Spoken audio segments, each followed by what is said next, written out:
Oh, hi there. Cello. Hey now. Hola. And ba weep grana weep ninny bong. However you want to say it. Welcome to that Kev 1 show.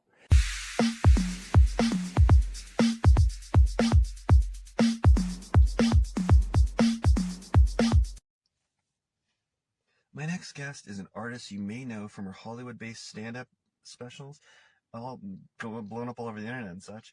That's where I saw her recently. Or from stealing scenes as Dogg or Supergirl in the Max Landis directed The Death and Return of Superman and Wrestling Isn't Wrestling. And you might be surprised to see her teaching you in a class as a flight instructor. But now I'd like to welcome to the show actress Lissy Smith. Welcome to the show. Hi, thank you so much. It's great to be here. Boom, boom, How you boom. doing? Fantastic. It's unseasonably warm here in Portland right now. Oh. It's part of the tropical wave that came about on the west coast. Is that what's going on? I was just talking about, we were talking about global warming on the last episode a little more than usual because it's just getting so scary. And it's just, well, I'm kind of over the whole like apocalypse. Every day is like the new season finale. It's like, no more fluff episodes. Like, what's going on, you know? It is silly.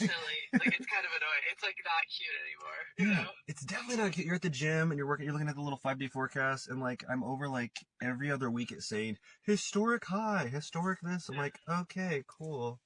Yeah, it does feel eerie, and yet we're still not like, in space boots. Like, it's not the future. Oh yeah. It's just like normal, but we're all scared. Oh, I'm like, a lot of longtime fans like know that I'm like Back to the Future is my religion. So like when October 21st, 2015 happened, and there's no flying cars, and Oh my gosh! Yeah, okay, so I was like, you're come right. on. It's like the future monopoly Hollywood had on our imagination of the vision of the world. It's not right. Yeah.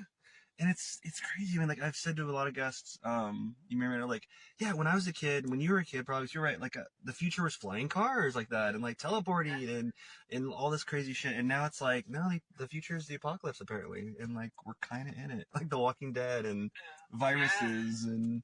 I know it is unfortunate. Well, here's the thing. I always think, like, why did Hollywood want to make the future so like plastic and IKEA looking and like silver bodysuits? Like, I think like we should go back to classic, like well-made things, and that should be the future. Okay. Like, I'd see a future because at some point that was the future, right? Yeah. So if we went back to like, even I was looking at this beautiful old school car, and it was made with, there was like sterling silver like handles and all this. I'm like, this is what the future could look like. Yeah. But no. Well, maybe, you know what, you're probably honest. Maybe the future will be like a weird, like, flea market of the future where there's all kinds, like I might have a DeLorean or an old 1994 Dodge Viper finally, but it's like the year 2052 and everyone has their own little, it's like a weird virtual create your own world Mario Kart type thing, but I don't know. We'll see. I guess that's the thing. Will we, Lissy? Will we though? Or is the season finale next week and we're all doomed?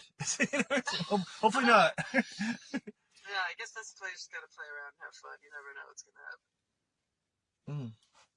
But I mean, speaking of the future coming faster than ever, like, yeah, like I said, like I discovered you like online. I don't know if it's the viral level or what level that is, but I've seen you more and more, and I was like, what? Some stand-up stuff. And I was like, oh yeah, mutual friends. Okay, cool beans. And so I know you're doing stand-up on the weekly and all that, but I was surprised to hear that you're a flight instructor now. What's going on with that? Yeah, so I don't promote it at all. It's just like, here's the thing. I love the entertainment industry, but I also felt like unsatisfied with kind of being a, like, for better lack of terms, like dancing monkey, like going around auditions. And it wasn't like I had a huge vision of what my future would be, and I was like, I need to take this into my control. And so I started doing stand-up on the road. Well, I became on a whim a flight attendant, and then I was like, all right, I'm bored with this, but I like the lifestyle. So I took that flight attendant lifestyle, and I was like, I don't know, like I'm pretty smart. I think I could do that. So I went to a really intense flight school called ATP. It's probably the most intense one in the country. I kind of just buried myself in books for like 11 months, and now I'm going to be a pilot. And then my biggest goal is to just be touring and just doing stand-up while I am a pilot for one of the airliners. Oh my, that's incredible. That's a first too. That might even get you like like a side gig. We were to say side gig when it's so many people's dreams, like your own show. That sounds like a great show where someone's a pilot and then they're doing their stand up from town to town. Oh, yeah. I mean, it's just honestly Next level Seinfeld, kind of, or something. I love the travel lifestyle. I love entertainment stuff. So it kind of just went well together. And yeah, it totally does. As weird as this sounds, wow. You're gonna bomb. Like, you know, at sometimes you're gonna bomb, and like it never feels good. I've had some really, really amazing shows where like I'm definitely getting a Netflix special, but I've had shows where you go home and you drive home, and I was at one point living in my friend's living room in Los Angeles, and I drove home after bombing, and I, you know, was with some pretty great comics, and they were like, it's the coolest, like, you know, like, you know, sometimes you do well, and sometimes you know, I'll do amazing at the Laugh Factory, then I go over to the Comedy Store, and that same set bombs in the same night, and, you know, it's like, it was fine, and I have really thick skin, like, it's okay, it's not about the people loving my stuff, it's like, sometimes you're gonna bomb, but I'd much rather drive home to my nice house as I'm a pilot, and it's not so much of my life is riding on this, like, art. No, totally, yeah. I mean, that's the reason, the reason, I guess, officially, I almost don't want to, we get all depressed here, why I moved back to Portland from LA, because the walls were closing in. There was so many great experiences now that I look back at, like, oh yeah, but it's like, you're living there and you can't, like, live. You're just, like, you have some day job, or you're, you know, doing whatever, and you're going to roll here and there, and, you know, and the walls are just closing in. You almost can't be social and stuff. You're just, like, working to survive, you know?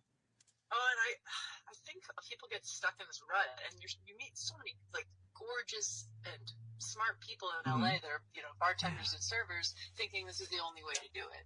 And then, you know, I did find myself in a cyclical loop where I would book things, I'd get excited, oh my gosh, this is exactly what I want, and then it wasn't going quite the way I thought. And I mean, my family's super high pressure, like very waspy people. So they were very, you know, like, if it's not your full career, then you're not doing it.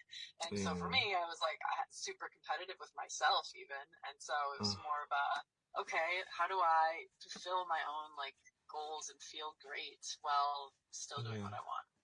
Like, I remember, like, I had, like, family members saying, like, you know, some show they watch, like, oh, you should just walk into what Young and the Restless and audition. Like, oh, that's how you do it. Sure. Okay. You know what I mean? Like, oh, why didn't I think of that? You know? I got this great opportunity. I had a really bad agent right when I got to LA, right after college, and really, like, you know, low-level agent, but then I did get better ones after a while. And she goes, we have this great opportunity for you, Lissy. It's a Ray Donovan, great show. Okay. Naked, bloody, dead hooker. Oh my God. That should be the name of your Netflix special. Naked, bloody, dead hooker. Oh my Lord. Got a lot to say. So did you take it, or did you say no, or did you do it, or? What do you think? I don't know. I don't have your IMDb up, so. No, I did not take it. I could never, no. Well, see, I have a similar story, so maybe I shouldn't have said yes, because, like, I had kind of a similar story where I did this audition for this show, Operation Repo, and it went great. One of those auditions, you know, let's see, where, like, you do so good, and you're leaving, you're like, dude, if I didn't book that, like, they're just not doing it. Or nowadays, maybe they'll just go with, they need a different race or different gender, you know, something, but it's like, I booked that. You know, I got it. Yeah, like, you just know, not even be cocky, but, like, you know, just, it flowed, the vibe, you're like, yeah, you know. Yeah, so, yeah, and, like, even the first, because we were going to do 2 takes, and the first take we did, like, one guy looked at the other, and he was like, do we even need another one? I was like, this is great, you know. Anyway, but, so, and the show Operation Repo was, I don't know if it's still on, but it's like cops, you know, but repo men, so it looks like it's real, and, you know. And, they told me and this girl who auditioned, different stuff, you know, we're going to improv the audition, and like, oh, you find out she stole your money, maybe my credit card or something, and then you go out, you see the repo in your car, and you're going to go out, and we're going to send her, tell her something else, and you both will react, and, you know. I'm like, great. And so then weeks go by, or a month, or whatever, and I'm like, oh man, did I somehow not book that? And then all of a sudden they call, and they're like, it's next Tuesday. And I'm like, yes, you know. And then they drop this on me, kind of like your Bloody Dead Hooker thing, where they would say, oh yeah, it's great, it's next Tuesday or Monday, or whatever it was, and they're like, oh yeah, but it's in the nude. Is that cool? I'm like, it's in the nude. And I'm like, what? It's on True TV, which I didn't even hear of before that at the time. But it's, you know, pixelated nude for everyone else. But, in fact, I think I lied to my living girlfriend at the time. I kind of lied when I was telling her all excited. And she's like, what? Nude? And she was, so I kind of like, being from an Italian loud family, I kind of know how to navigate that, you know? So I was like, oh, I mean, I'm in like a thing with, the bubbles on it or something. It's pixelated. I mean, it's like a fake bodysuit thing, but you know what I mean. Who knows if she listens to this? But yeah, I did improv in the nude. So for a while, yeah, and I did it. I said, yeah. I mean, I knew it wouldn't be, watch them nominated for an Oscar one day, and they're like, we have the nudes now. Okay, I'm like, so, but yeah. So whenever after that, when every like big time actor, there's some nudes out there. I guess so. Yeah, probably. That's my bloody whatever hooker story. That's my my dead of night somewhere in LA. In a warehouse, nude improv story. Yeah, I'm Italian. I'm Italian Scottish. So nothing wrong with being nude, but it was just like I knew that wasn't gonna open doors for my career. Yeah, I don't know. Would I have auditioned for it if I knew? I mean, because they didn't say it at all in the audition. Maybe they even came up with that after or something. But yeah. I think it's the first episode of Game of Thrones where there's this like very, very, very small, like those one-liner parts, and he's like. He jumps out. Maybe it's not the first, but one of the because I didn't watch that show, but I watched a few episodes. And this naked, it was like a parade, and this naked guy kind of like swings his dick and says one line, and I'm like, I'm sure he's told his parents to go watch. Oh my god, yeah. Wow, yeah. That's not what I was going for. I trained as a serious actor doing Meisner, and all this stuff, Strasberg. Yeah, and I'm more improv trained, but it's like it didn't say when you're in the nude. It's like okay, that's that they snuck that up. Yeah, our characters, and it was the same girl I auditioned with, but our characters are getting it on the backseat of this BMW when they start to repo it. We jump out like, oh, and the poor actress, she was like even said like I have flesh colored underwear, and they're like no they can tell. So now whenever I see movies or shows where they're nude and it's pixelated, I'm like, can you tell? And I'm really looking, and I'm like, well, I do see a black line, or I see this. I'm like, oh, maybe. But it's like, did you really need it like that bad for true TV? 30-minute. I think they just. You know what I mean? Wanting to see you naked. Maybe. So funny. Oh my god. I did tell my agents at one point anything but porn, so like it wasn't weird that they, gave me that audition. Okay, yeah. Yeah, it's not quite porn. No, yeah. Yeah. Oh. So. Yeah. Yeah, so you found my Max Landis stuff. That's fun. Yeah, and I'm into that stuff too. So I'm into. Grew up as an OG comic fan and all that, so I knew all about that. And yeah. Yeah, that's awesome. Did you know much about wrestling or the Superman mythos before you played? I did train a little bit. What? Like for wrestling. With really? This guy, Rick Drayson. He's actually unfortunately dead now, but he was a professional wrestler back in the day. On the road. Yeah, he was a really interesting, but just gritty kind of like Venice Beach bodybuilding guy. Yeah, it's like, and he had a wrestling ring in his backyard, and I did wrestling classes for 3 months. Now, did you meet him through interest, or did you just know him and he had this wrestling ring? I actually have no idea how I met him, but I did his podcast, and we were talking about wrestling, and I didn't even know anything at the time, and then I slowly did, and I'm very dear friends with Max Landis, and he always told me he loves wrestling, and then I went to in I think 2011 to the WWE. It was 2010 or 2011 when they did WWE down in South Florida, and I was just visiting because I love going to Miami. So I was visiting Miami, and I went to this WWE WrestleMania thing, and so I like it a lot. I think it's fascinating. The writing's really cool. Yeah, no, I gotta get back into it because I was watching it. During college, I was doing homework and I just wanted something on the background, that was the same kind of continuity, same flow. And all of a sudden I realized I was into it. I'm like, oh my god, I'm into it. When the Dudley Boys threw, must have been Mae Young, an old lady wrestler, a legend, through a table. And I'm like, oh my god, he looked insane. And I'm like, he's really committing to the character. And I'm like, oh my god, I'm into this. And it is, of course it's scripted and it's well done, But it's it's really physical. The physicality's real, and the continuity's there, and it's it's soap opera. You have to be so athletic. You really do to do that stuff. And frankly, there's a lot of trust involved, especially with these throws and falls. God, can you imagine though? Imagine if you have workplace, you're not getting along with this diva or this wrestler, and but you have your neck, your back, everything's in their hands. Yes, you know what I mean? It truly is it's like having a figure skating partner. You have to really trust these people. So I thought that was interesting. And then the Superman stuff, I just, with Max, like, he asked me to do things, I'll do them. Like, I'm not, like, a huge comic book person, but, I mean, who doesn't like Superman? It's like one of the original great comic books. So, yeah, when he asked me to be Supergirl, I was like, absolutely.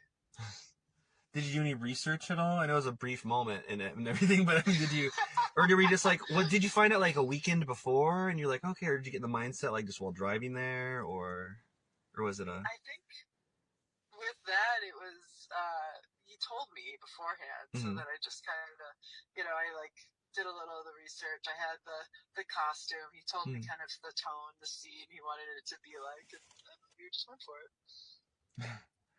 Yeah. And it's definitely like, I'm pretty sure it's the only time we've seen like Supergirl like with her arm, tied up doing drugs in a stall, mourning her cousin's death. That's what I mean. It's like, let's just get silly and enjoy and have fun with it. What was that shoot like? Was it just like, were you just like there for like the day? Were you like, kind of partying? It was a really kinetic, fun-looking environment for all that. Oh yeah, it's so much fun. Anytime I'm like on set, like especially with Max, it's always fun. It's like cool people, good times. I think I was there one day for that, and then Road Dogg was 3 days.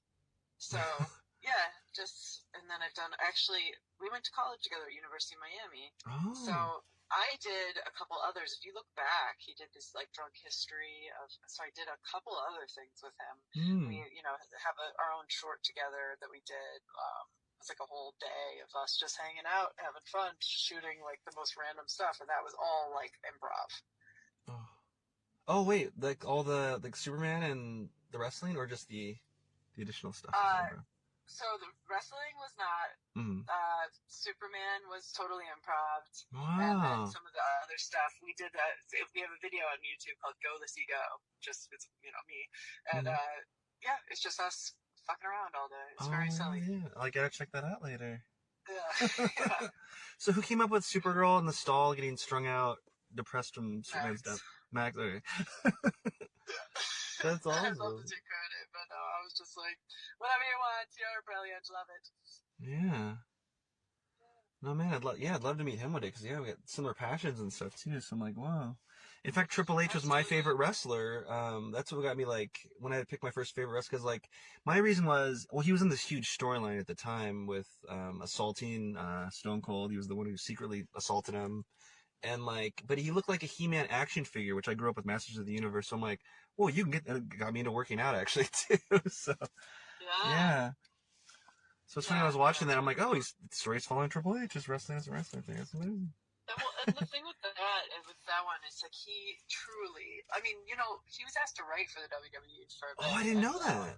Really? Yeah, so that was, like, he definitely knows, like, a lot. Like, if you talk to Max, he knows, like, storyline upon storyline. So he knew about Triple H's like character, and I like Triple H as well. Like having been from this like wealthy background, and the girl who played Triple H, she was just one of Max's really good friends and an actress. All these people are definitely like in the scene / or doing it, or we're just friends with Max, and cast or like with me and Max, he'd always just ask me to do it, and of course I was down. That's so cool. Yeah. So pop quiz then, it's been a little while, but can you spell Road Dogg? It's R-O-A-D-D-O-G-G?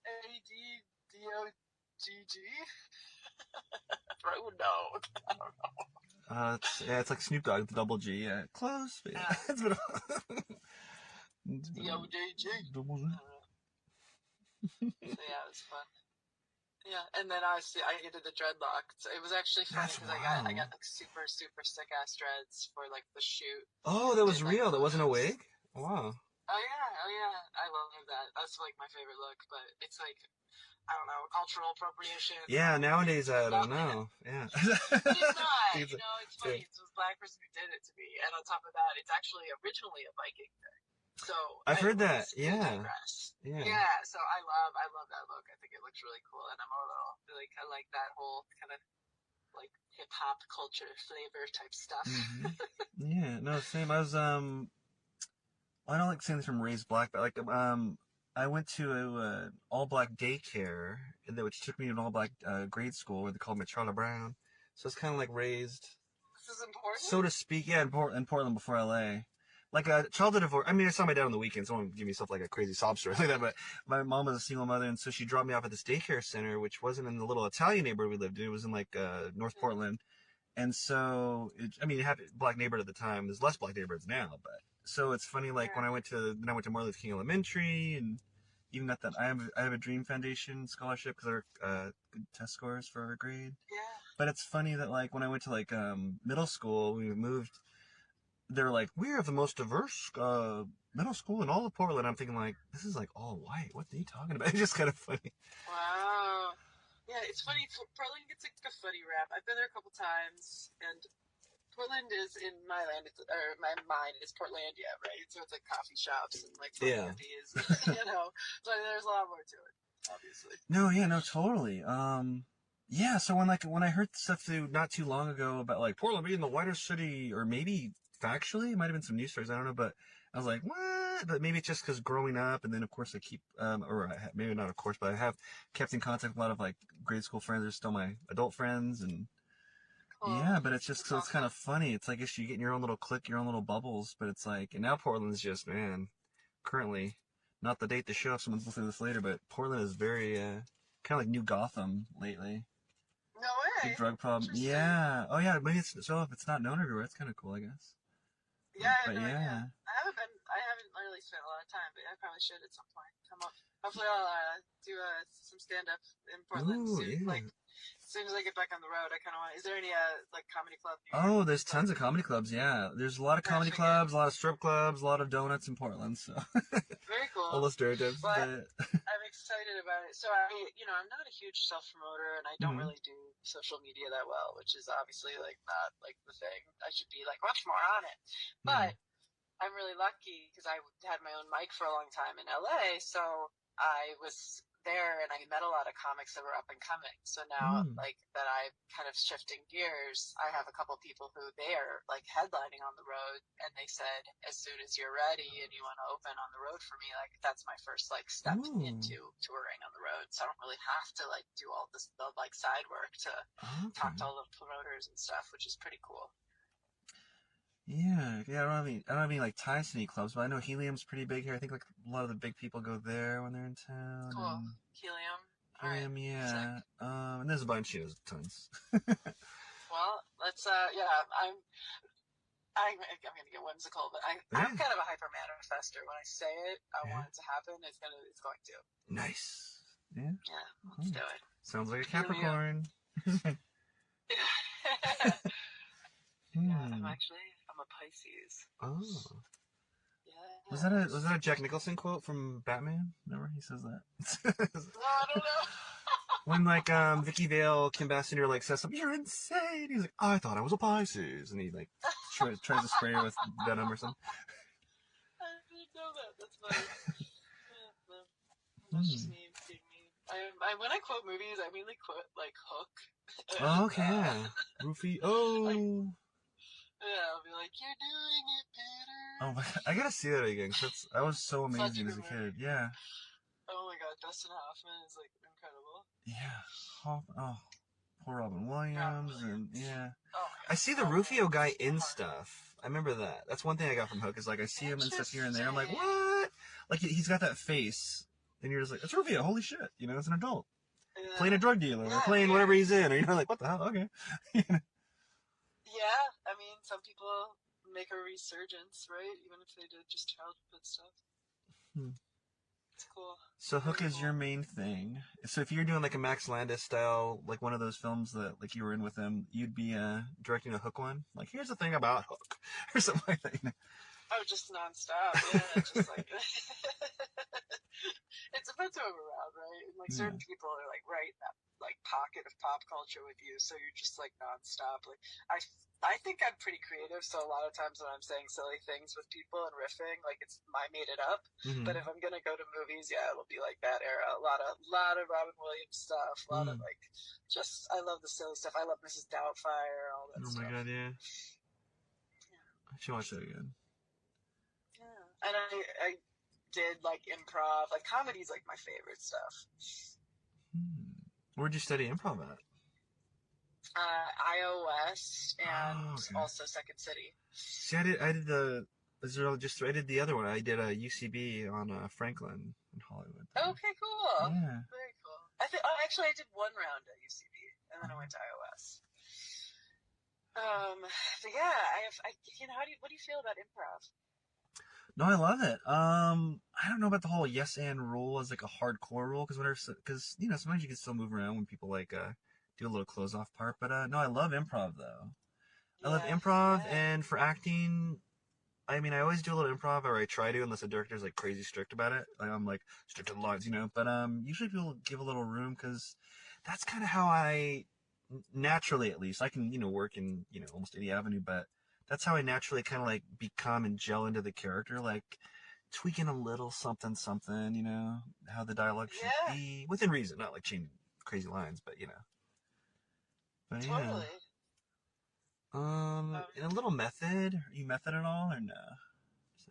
I know you're Meisner trained, but yeah, right. As with Meisner, it is part of like your emotions play a key role, even if it's like the character. You're reacting real time to what they're giving you. That's the whole point of Meisner, is kind of just like being in that moment and truly making it about the other person.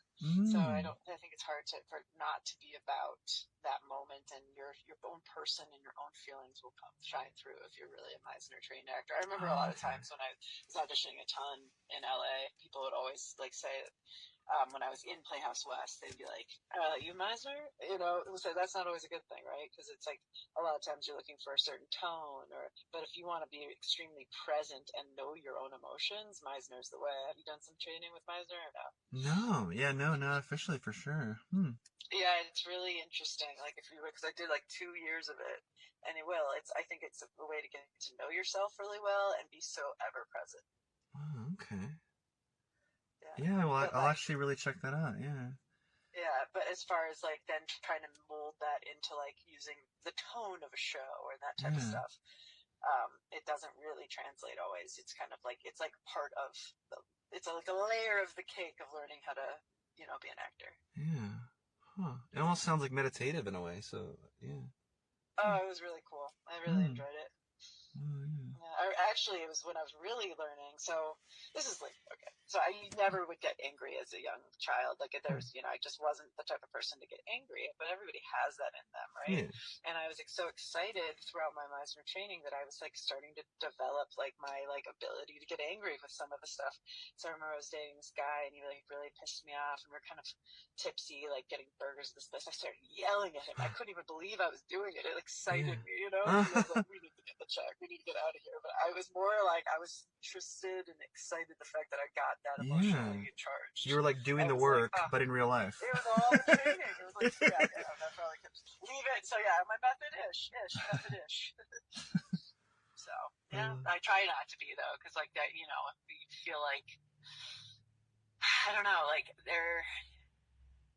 your reality is what you create, or what you think. So I mean, I think at the end of the day, there is a way to like separate acting from real life. And when you get super methody, then you're on this like weird Joker track, and then you end up dead like that guy. Yeah, Heath Ledger. Yeah. So yeah.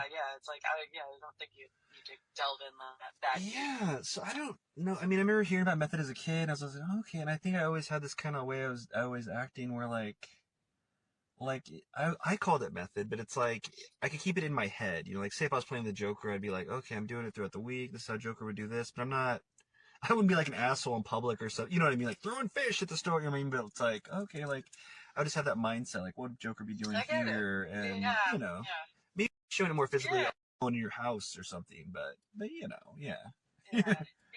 Well, I honestly sometimes, so obviously a huge homeless population in LA, you sometimes see people and I would think like, I wonder if that fight they're having with themselves alone is a fight they had in the past when they had like more of a social life, or if this is this character they're playing, Wow, like that's interesting, yeah.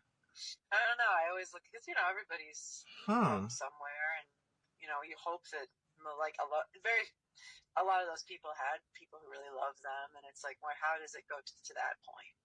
Yeah. Huh. Yeah, sad, real sad. A lot of depressing moments in this conversation, but I think that's life. Yeah. The pendulum, right? Back and forth. Yeah.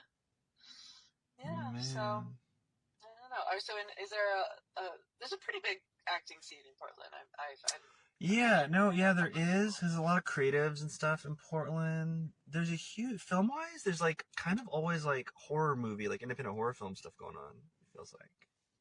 That's so cool. There's that, and there's like always there's a couple really big horror film, like like those 24, 48-hour contests, like Brickell Fest was in that, and we won Best Picture for that. That was awesome. That's a big one. That's cool. I think there's one that's actually called the 48-Hour Film Festival, and yeah. So by any chance, do you know Sam Seagraves or Sam Bangs? That sounds familiar. Oh, he's up here though, or she's actress. Oh. She's LA actress, and now is in Portland. I feel like there's like a 70% chance if we just go on my friends list, like, hey, Kevin, you have mutual friends with him. What the hell? I'm like, sorry. I'm sure I have a bunch of mutual friends with at least. Oh, okay, yeah. Does she do some kick-ass stuff of her? She's just a friend of a friend. We both went to Miami, and she's, I know she's up in Portland doing the acting thing. Yeah, just was like, well, it would be funny if you're like, and that's like my best friend. Yeah. Yeah. Man, so you've been like all over doing all this stuff. I know. It's crazy. So like, was there ever a moment in your life that like, you're like, okay, I'm doing it, I'm grinding, I'm in the machine. Like maybe it was one of those Max Landis films, or maybe it was when you discovered the flight path with like doing stand-up in the near future, but where you're just like, I'm in the groove. Even if you were kind of struggling still, perhaps. Maybe you're still, living in that person's living room. Yeah. But was there ever a moment where you're like, okay, this is me? Yeah. Oh, interesting. This is me. I think, I was in LA for 12 years. I'm from LA originally, so I was back and forth there when I was little, and then I grew up in Chicago, and then, so I think, okay. I just said, yeah. So when I was doing the Meisner, was doing all that, I think there was like 5 years there where I was, doing fully committed. Like I was never not going to be an artist, an actress, like I did the struggle, but also was booking. I did, I had the agent, the manager. I was like really in it, and like, dating, my boyfriend was on a TV show, and I was always auditioning and getting callbacks and booking little things. I was in 2 Bollywood films and a couple indie films. And yeah, that was funny. India, I was the ultimate American girl, and I just was like, hell bent on becoming successful in the industry. And I had some of those rabbit hole moments that they say is just, back before the Me Too thing. That was definitely part of it. But thankfully, like, it didn't go down far enough. I think I'm pretty, streetwise enough to not, like, get myself into trouble where I, like, need therapy for the rest of my life. Yeah. But, where it's like, this guy's pitching me for an HBO show, and we go to dinner for the meeting, and there's no talk of the HBO show. They just want to get something. And yeah, I think there were times, and this is part of why I shifted gears, was I was getting kind of weird and bitter, and I was like, this isn't who I want to be. I don't want to be a wannabe. And even though I was booking, I knew that I needed to like take a shift. So I'd say I had this long period where I was like, yes, I'm an actor. And then now, to be totally quite frank with you, I still think of myself as an artist, and I don't even, it's crazy that I teach people how to fly at this point, that I'm signed on with Americans Regional, and the fact that I'm going to be a pilot, it's still like, I look at it, I'm not even like impressed. It's just kind of like a weird random thing that I've just ended up doing that I really do enjoy. That's even cool because it's just who you are. Yeah. You're not a wannabe pilot. You're there. Yeah. I just am. Yeah. It's just who I am. And then the stand-up stuff, I do have like imposter syndrome at times, and I think it's one of those things where it's like a lot of people will tell me like, "Lissy, you're really funny. Keep going." Lots of people. It's only like, I think I only do it because, well, first of all, I love stand-up. I think it's amazing, and I think it's the coolest, hardest challenge of my life. And the idea just being out there, It's not like you're just doing comedy films, It's like no net. All me. It's all me. And it's so fun when it goes well. It really is. And, you know, it's not even always that what I'm saying. It's just the delivery, the timing, the moment, the vibe. You know, when comedians are like, you guys are great. It's like, truly, some audiences, you get up there, you say, hi, I'm Lissy. They start laughing. You're like, all right, tonight's going to be good. Okay. So it's a lot of fun, and I think it's a unique challenge. So for me, like, I truly do see myself really, really doing comedy, like, and that's my life, is I'm a comedian that is a American Airlines pilot. Wow. High-flying comedian. That was a long explanation, but thank you for sticking with me. Yeah. You almost sound, you know what it sounds, you almost sound like literally the gold mine of like, someone that's like on a game show. They always have like, try to get someone who's interesting, you know? Like, you know, she's a pilot. She's a pilot and a stand-up comedian. Huh. Yeah, right. Like those weird. I have a lot of weird facts about my life, but don't you think we're just here to play and like have fun? Like, what is this life about? Yeah, to tell the truth. Yeah.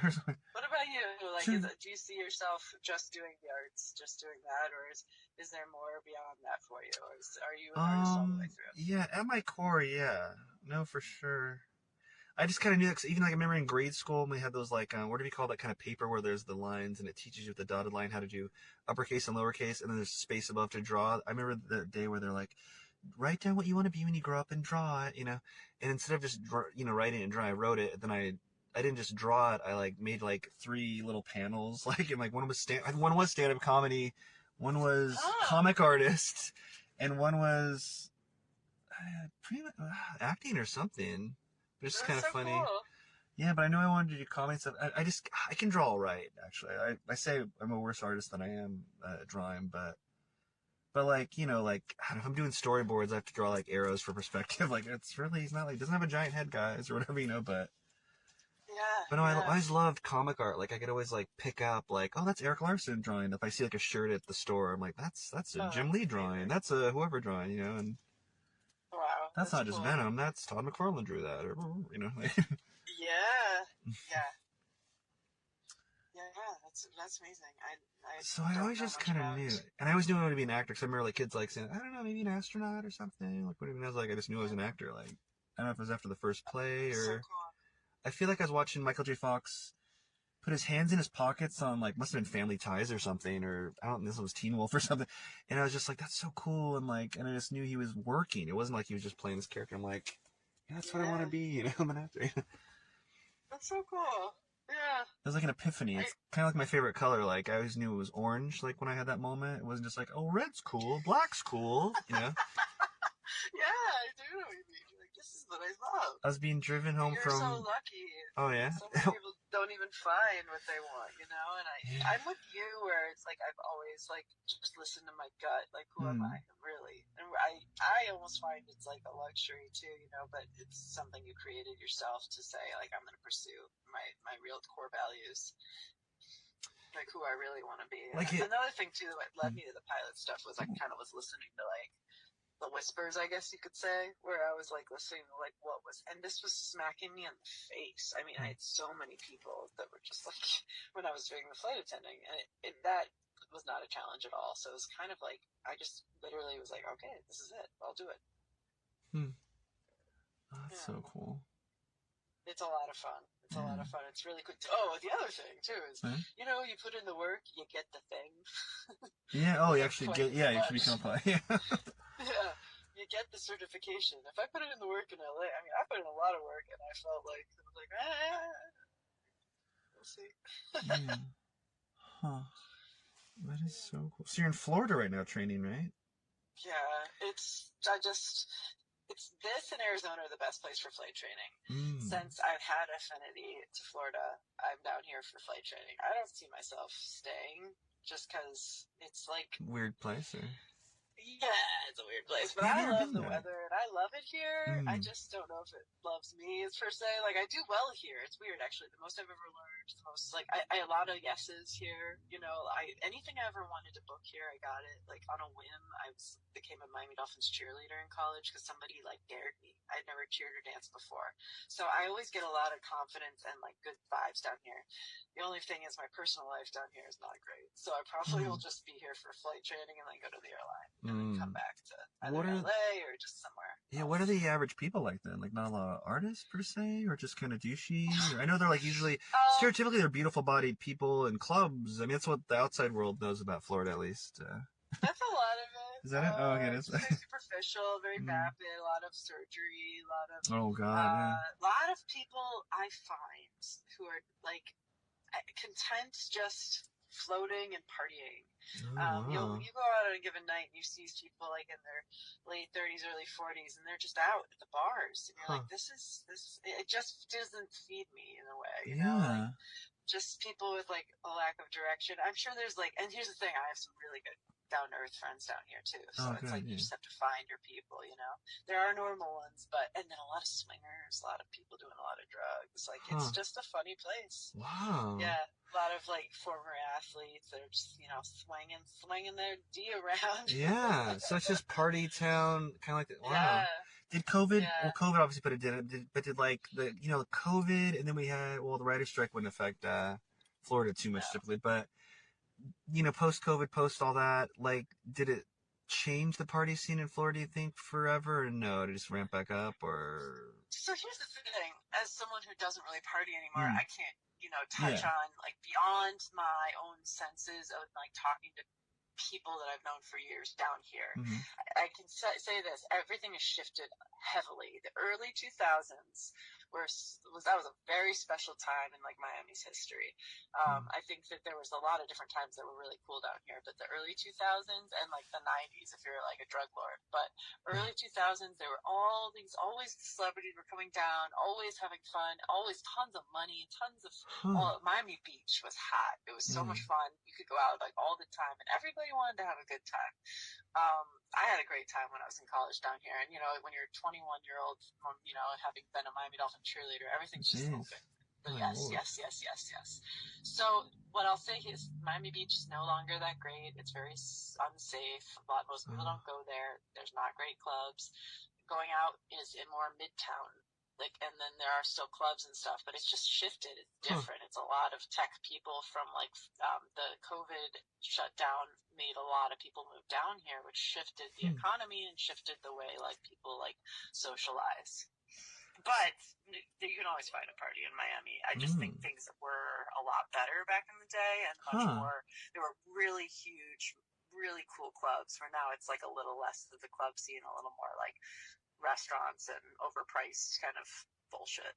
So is it less bodacious bodies and steroid juice heads and more techie, regular looking peeps? Okay. Yeah, and everything you're thinking as well. Yeah. Oh. Yeah. What I love about the city of Miami is how corrupt it is. I think, and that's also what doesn't make me fit in here because I'm not like that. But all the buildings, everything you see was built off the cocaine trade, and that's just pretty fascinating. It makes for like an interesting kind of shitty place. Are there a lot of like Scarface posters in the tourist shops, or no? Does everyone want to be a?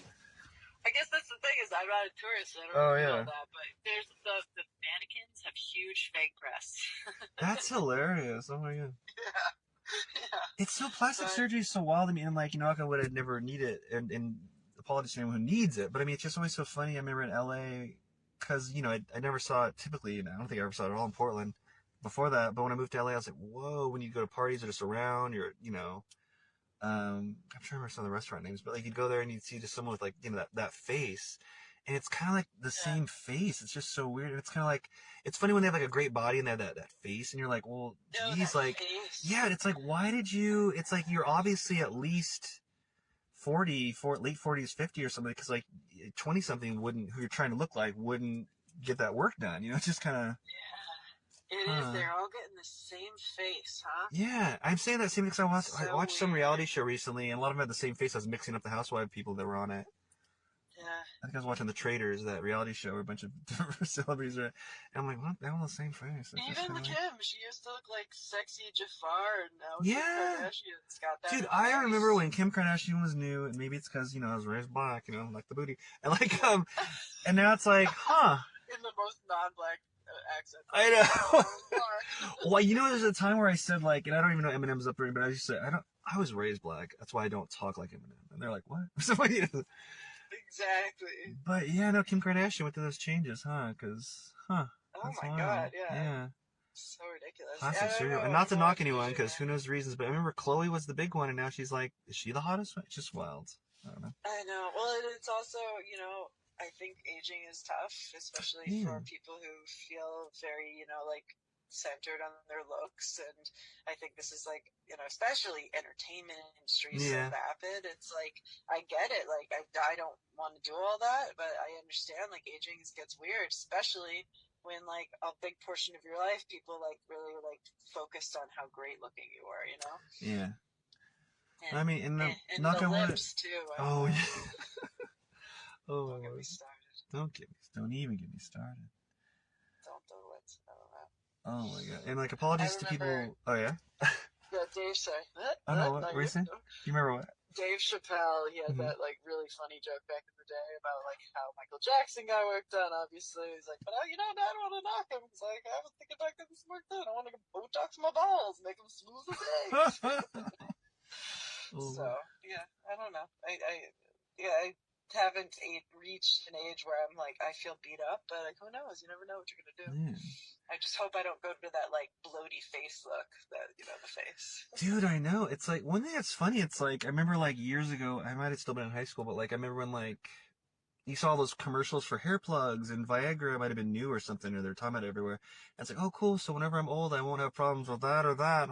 But it's like, plastic surgery, you would have thought they would have had handled, because, like, Dolly Parton and Cher back in the day, but what did the only two good doctors die that worked on them? Because it's just so funny that they have the best work done.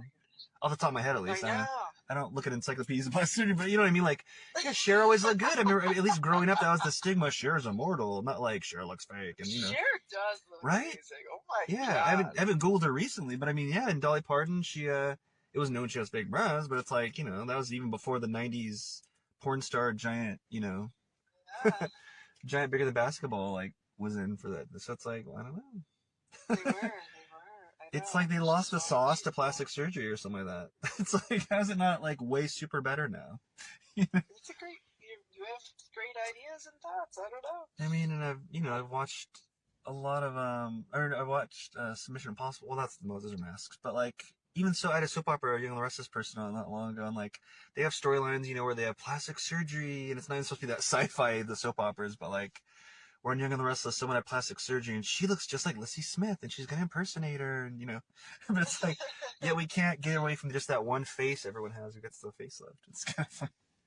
Yeah. It's like, well, how the hell, yeah, that is so interesting. I never really thought about that. I guess it's just like, that's the easiest. I don't know. Like, you're right. There's other ways they can take this. I want to be a conspiracy theorist, but I hope we're not going to get targeted now for asking too much. Like, how in 2024 do we not have it? No. That's funny. I don't know whose face is that we're modeling it off of. Ooh, whoa. What if we are in some sort of matrix and it's just someone who lives outside it and, like, you will all be made in my image? Yeah, like, what is the face they were trying to go for? It's weird. I don't know.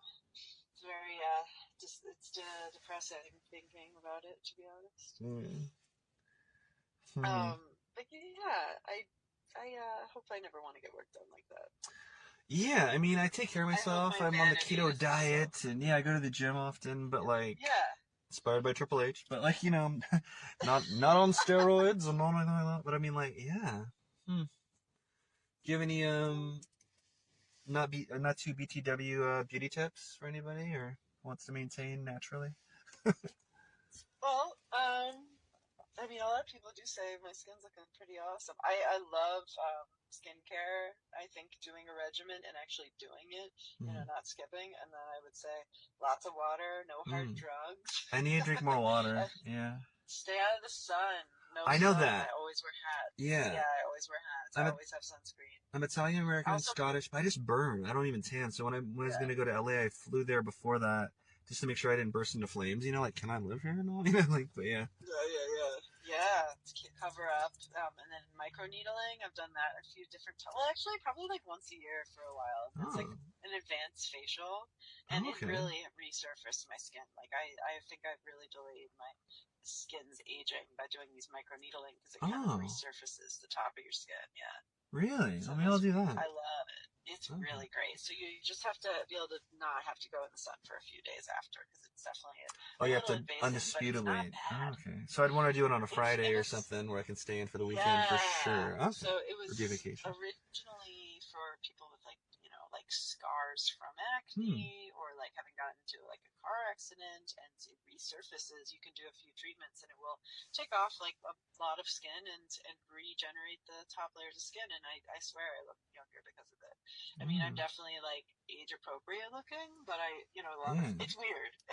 Some people are like, oh, I think you're 25 looking. Some people are like, oh, yeah, you're kind of. There was that viral clip of Lissy Smith leaving the stage saying, I'm too hot for this stage, or I'm too hot for you guys, and left the stage. I do recall that. Yeah, I've had it.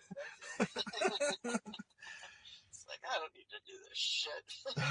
Just kidding. It was obviously a joke. But, yeah, so, yeah, I don't know. I mean, I'm with you. I try to work out a lot. Just try not to, like, worry about it too much. Yeah. That's how my mom always said, happiness is beautiful, Lissy. Oh, that's nice. Yeah, that's very sweet. It's like that, little microneedling doesn't hurt. I'm definitely gonna Google that later. Yeah, it's really great. Another thing too is I do like retinol alternatives, so I definitely have like a skincare regimen. Oh my god, I remember before my late grandma passed, I remember because I'd visit her like once a week at the old folks home. And my mom used to put up signs for her. It was just so funny. I was like, whoa, because I went in the bathroom and closed the door, so the door was open before that, and I was like, wait, what is this sign in giant bold letters and like marker pen? It said, cream on face, and then a couple spaces it said, cream on face, meaning like, put that cream on your face, anti-aging stuff. I'm like, she's in an old folks home, and there's this place for her dentures, but it's like, it's just funny how beauty's never out of people's minds, I guess. It's just funny. It is weird, right? Like, it's like we fight it so bad, and I don't know what it is, why people care so much. Yeah. Well, I mean, I think women, on average, will wear makeup till the day they die, and guys will dye their hair or wear a wig or whatever, it's just kind of funny. So weird. I know. Huh.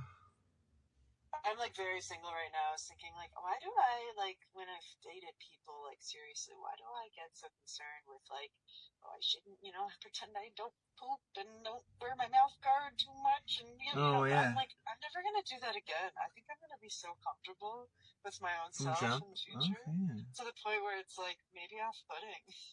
Because this hasn't worked for me, being, like, tidy and dainty and trying to be like so pretty. So I just say fuck it. Live my life, And I won't say who, but like it was funny. Like I had an ex, like and not that anyone wants to think about their significant other, like farting or anything, but it's just funny. I remember we were living together in LA, and our first apartment together, maybe or second.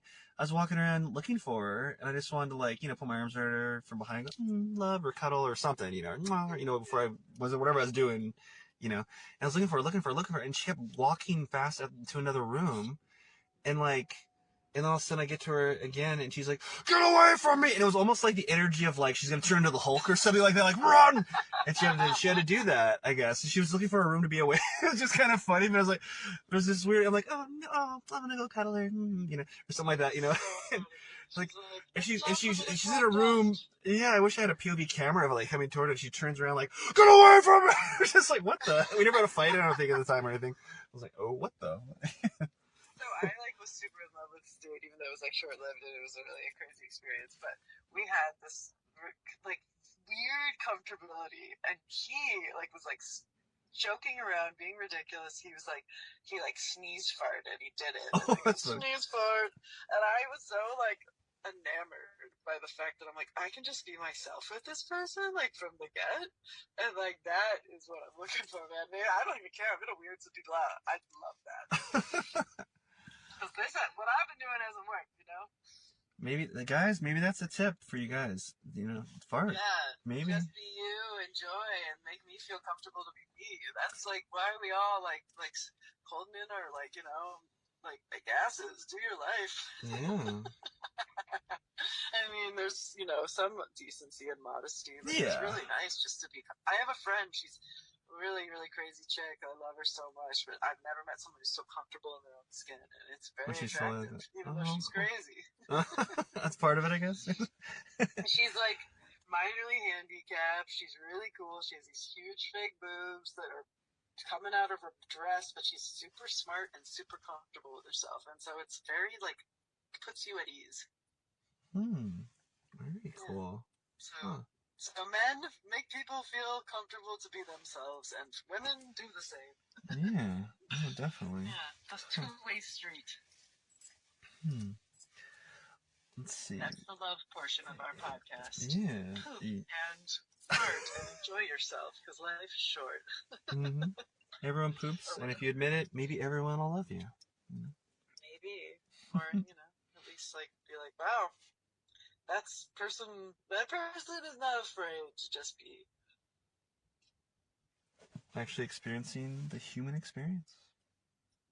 Yeah, exactly. I mean, I have two nephews, and like one's like almost 4, and one's like younger, so 2.5 or something maybe. But like one was just and he kept like making jokes about peeing and pooping, and he was just so happy.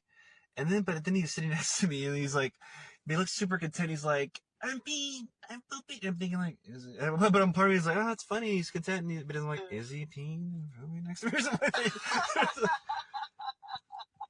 Are these just weird facts he's trying to tell me? And kids are just honest, so it's like, so it's almost like there's something there, like when they. Well, when I was young, up until like, not even that young, but I would say up to like, I would say 8th grade, I thought it was so funny to like fart on command, even though it's like I couldn't actually, but I would only ask people to like pull my finger when I had one. Like, so as a child, my whole childhood, I was a big farter. I loved it. But then eventually, you learn that that's not cool. Up until 8th grade. Guys probably won't be with you if you get all farty, but whatever. Yeah, they're like, check out that ass, and they go, never mind. Or something like that. Yeah, right. Check out that ass. Why are those pants like bellowing back and forth? Oh my god. It's like someone made popcorn. What's happening? It's fucking weird. Speckled. That's weird. Yeah.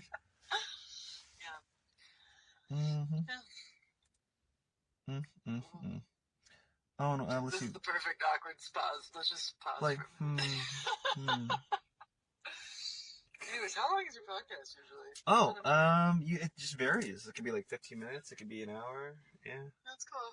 About an hour on average. Yeah. So. That makes sense. I think the shortest one, the Las Vegas episode one, was like maybe 30 minutes because like I didn't have a guest on that one. It was just like that Las Vegas experience for your boy the first time, when I went. Gotcha. Yeah. Did you go to any good shows or anything? I saw Fat Elvis. There's a Big Elvis. Oh, wow. He's overweight Elvis for sure. I think it's part of the shit, Yeah. but he's not farting or anything. Funny. But yeah, but it was good. If you were to get married, it sounds like you're not married. Are you married? Not married, no. If you're getting married, would you do like a Vegas crazy wedding? Like, is that in the realm, or is that like no, you're traditional? No, I could do, but I think if I did a Vegas wedding, I have a big Italian family, I think I'd do a quote real wedding in quote as well. But maybe we would have got married, for real before that, just for us in Vegas, maybe. Yeah.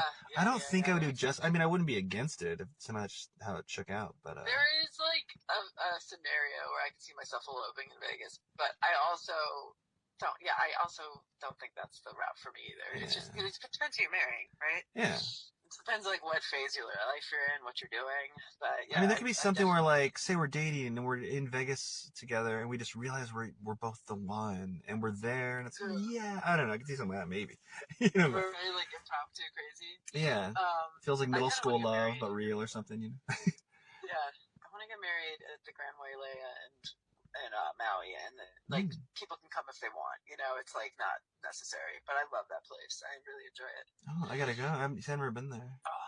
Oh, it's magic. It's just, it's very resorty, but it's like, do you want a tropical, happy, laid back, like perfection experience where you're on like, it's very fancy, but also like there's the lazy river with the little, waterfall that goes into a bar under the, little cave, and you're just getting tipsy, enjoying your life. And they have spas there. You can get a great facial, keep that skin nice. Sounds like a magical place. Yeah, I gotta go. I always, ironically, I always said I want to go there for a honeymoon. I remember as a kid, like, I'll go to Hawaii for my honeymoon, just because I don't know, it's stereotypical or just seems dreamy. Yeah, it does. I gotta go. Some of the stereotypes are there for a reason. It's awesome, It's like stereotypes aren't always bad. I mean, it's freaking Hawaii. I want to see where at least one Bond film was made. I know The Man with the Golden Gun was there, and Karate Kid 2. Have you ever seen the movie Just Go With It? Who is it? I know that title. Was that Adam Sandler, maybe? Aniston, Adam Sandler, yeah. No, but I mean, is it good? That was shot at the Grand Wailea. Oh, okay. Yeah, it was shot at the place. Is it worth watching besides the location, or your whole It's fun. Yeah, it's fun. And cool. Dave Matthews has a good part in it. Oh, okay. Dave Matthews is actually really funny. He's in a partnership with, he's married to, what's her name? He used to be married to Tom Cruise. Nicole Kidman? Nicole Kidman. Oh. Yeah, he's married to Nicole Kidman. She's funny in it, too. She's such a great actress. Like, she does some cool things. So, yeah, actually, I think it's worth watching, because there's definitely some fun moments and, really good. Their little coupleship is, really funny. I'm kind of in between shows, so I might, it's a good movie. Yeah. Okay. Actually, I just watched Amy Schumer's show on Hulu, Life and Beth. Oh, okay. That looked good. With Michael Cera, right? Maybe? Yeah. It is, really cool. It's kind of, it's got funny moments, but it's more of, kind of one of those weird depressing kind of shows. But she really hits, I really respect Amy Schumer. I think she's a great artist. That movie she did with the, I Feel Pretty, that was so, deep on some weird love. And the other things we were talking about. Was that the one where she gets hypnotized or something? She gets, she falls off of a bike and Soul Cycle and thinks she's a supermodel. Yeah, that was great. That way, but nobody else does. But her confidence and happiness really elevates her life in a way that's just, not unbelievable, but just it makes you think. Just, having that type of view of yourself and, this confidence really is what people just really, gravitate towards. Obviously it's just a movie, but it was really cool. And then she realizes she's not. She's like, I'm I'm not pretty. But it was whoa, that was me the whole time. Right? And then, anyways, she's a really impressive artist. I think her older stand-up is really good. And then since I think she got too famous to, and didn't have as much material for a while. And then now she's back to this show was so good. I really liked it. It just shows a girl's perspective on life, and stuff that happens to women, sexually, and just confusing in the mother-daughter relationship, just so beautifully that I've never seen before. Oh, okay. So Life in Beth, right? You said? Yeah, and it's kind of slow, but it's just so well done. It's so artistically beautiful. I loved it. No, yeah, I'll check out this weekend for sure, because I think that's they have a huge banner ad for that on I want to say Hulu. Yeah, it is. It's new. It's on Hulu. It's pretty quick too. It was 10 episodes. Okay. Yeah. But yeah, there's so many good shows out there. But I really, that one I love. But it almost reminds me of Louis. Do you remember Louis C.K.'s show? Well, I remember, but I swear to God, did he not, am I remembering it wrong, or is it Mandela effect? Did he not have 3 different shows or more, and they all had a similar name, Louis, Life with Louis, Louis C.K., Louis, and then he was always kind of playing Louis, right? They're all kind of the same show. I have no idea.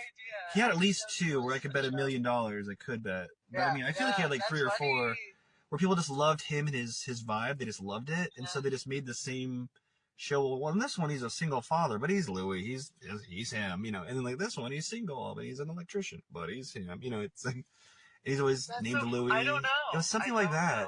And so I'd see clips when TikTok and Insta was kind of more newer, when you just saw those reels everywhere. And there'd be clips of him with a moment, pretty much being the same, being him, and but it was different. Oh, this is that other show because he has a daughter there. Oh, but yeah. What were you saying about him? Funny. Were you saying her show's kind of like that, or? Yeah, a little like his show Louis. It just has its own tone, and but in Louis, I think I don't know if he's supposed to be him as a comic. I don't think so. He's just a person in the world. Yeah. So yeah, no, it's got a similar tone of there's some of the humor is dark and kind of just real life weird stuff that happens. Yeah. Okay. So I don't know. But I love Louis C.K. I think he's a brilliant comedian. Isn't he back on tour and stuff? Or I feel like isn't he making a comeback again too recently, or? He's a little more in the news. Doing art. I think he had a special come out online. Or something. Was that it? That's what.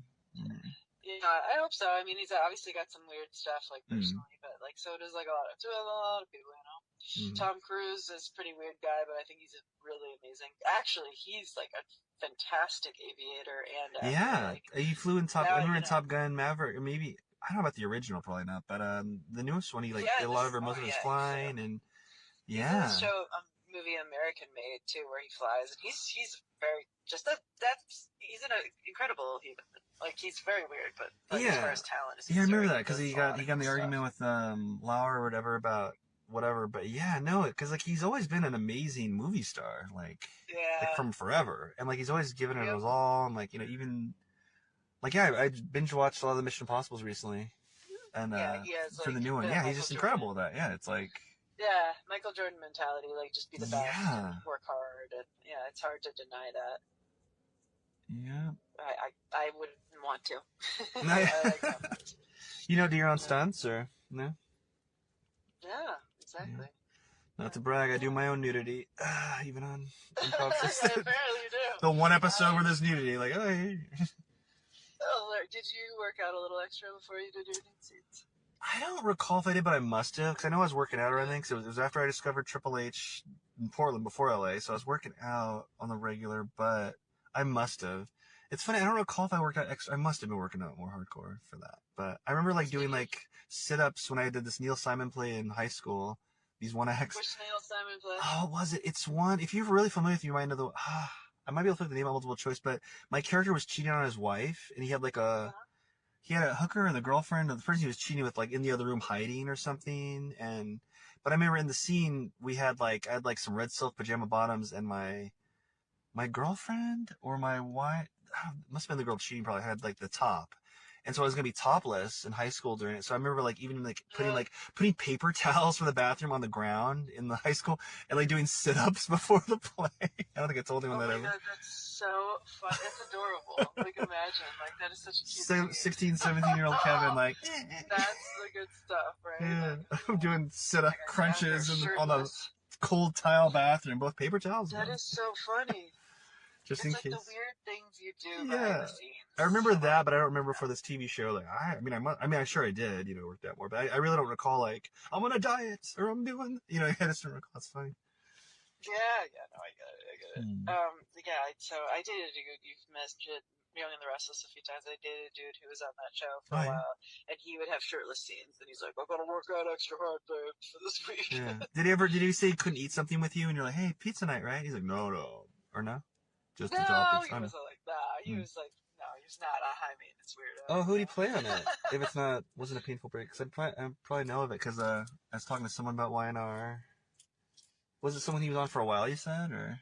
Yeah, he was. He played the Dr. Stitch Rayburn. He was Ben Rayburn for a few years. Oh, I think he was like. Wasn't he kind of gritty looking? He had a shaved head, maybe. Yeah. I think I remember. Yeah.